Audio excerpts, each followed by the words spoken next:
انتم خیرھا، تم ان تمام امتوں میں بہتر ہو، واکرمھا الی اللہ، اور تمام امتوں میں سب سے زیادہ تکریم اور سب سے زیادہ اکرم اللہ کے نزدیک۔ فرمایا میری امت ہے، اللہ نے تمام امتوں سے بڑھ کر میری امت کو عظمت دی۔ اس سلسلہ میں حضرت انس بن مالک رضی اللہ تعالی عنہ اس حدیث کو روایت کرتے ہیں، میرے آقا صلی اللہ تعالی علیہ وسلم ارشاد فرماتے ہیں اعطیت ثلاثۃ خصال، اللہ نے میری امت کو 3 خصلتیں عطا کی میری وجہ سے۔ اب دیکھو ربیع النور شریف 12 ربیع الاول کا فیض حضرت انسان کو کتنا ملا۔ آج اگر 12 ربیع النور شریف کی بابرکت گھڑی نہ ہوتی تو امت کس کس چیز سے محروم رہتی۔ 12 ربیع النور شریف کا فیض کس کس لحاظ سے خلق کائنات جل جلالہ نے اس امت کو دیا۔ ایک فیض وہ ہے جو دیگر ہمارے موضوعات کے اندر بھی وہ گزرا، وہ بخاری شریف کی حدیث، وہ فیض صرف امت اجابت کے لیے نہیں بلکہ امت دعوت کے لیے بھی ہے۔ نعرہ تکبیر، نعرہ رسالت، نعرہ تحقیق، تاجدار ختم معصومیت، تاجدار ختم نبوت، سرکار کی آمد، آقا کی آمد، سونے کی آمد۔ ایک فیض وہ ہے جو تمام انسانیت کے لیے ہے۔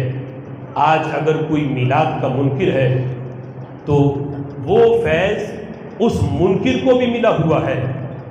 اگر وہ اپنے پیکر کی طرف، اپنی ذات کی طرف، اپنے قد کی طرف غور کرے تو وہ یہ سوال جب میلاد منانے والوں سے پوچھے کہ کیوں خوشی مناتے ہو، کیوں جشن مناتے ہو، تو اسے جواب اس کا قد ہی دے دے گا کہ جس ذات کی وجہ سے اللہ نے تیرے قد کو محفوظ کیا، تیرے قد کو عظمت دی، تجھے چیونٹیوں کے ساتھ زمین پہ رینگنے سے بچا لیا، تو یقیناً جس ہستی کی وجہ سے قد سلامت ہے اس کے میلاد کا جشن ضرور منانا چاہیے۔ بخاری میں ہے رب ذوالجلال نے جب حضرت آدم علیہ السلام کو پیدا کیا تو فرمایا میرے آقا نے وطولہ 60 ذراعا، حضرت آدم علیہ السلام کا قد 60 گز تھا، ایک گز میں 3 فٹ ہوتے ہیں، تو فرمایا 60 گز قد تھا حضرت آدم علیہ السلام کا۔ حضرت آدم علیہ السلام کے بعد پھر مسلسل قد گھٹتا رہا، اسے بریک نہیں لگ رہی تھی۔ فرمایا 12 ربیع النور شریف کی گھڑی نہ ہوتی تو اس قد کے گھٹنے کو بریک نہ لگتی۔ اللہ نے قد مسلسل رب ذوالجلال گھٹا رہا تھا، لیکن جب آمنہ کے لال کی ولادت ہوئی تو رب ذوالجلال نے قد کے گھٹنے کو بھی روک لیا۔ آج جو عمومی طور پر جو انسانوں کا قد ہے، یہ رسول اکرم صلی اللہ تعالی علیہ وسلم کی ولادت کے وقت اتنا قد تھا، پہلے مسلسل گھٹ رہا تھا، پھر ولادت کے شب مزید گھٹنے میں رب ذوالجلال نے اسے روک دیا۔ آج اگر یہ گھڑیاں اللہ ہمیں نہ دیتا تو مزید گھٹتے گھٹتے آج انسان اور چونٹی میں کوئی فرق نہ رہتا، بلکہ جو چیز مسلسل گھٹ رہی ہو ایک وقت آتا ہے وہ بالآخر ختم ہو جاتی ہے، انسان کا وجود ہی ختم ہو جاتا۔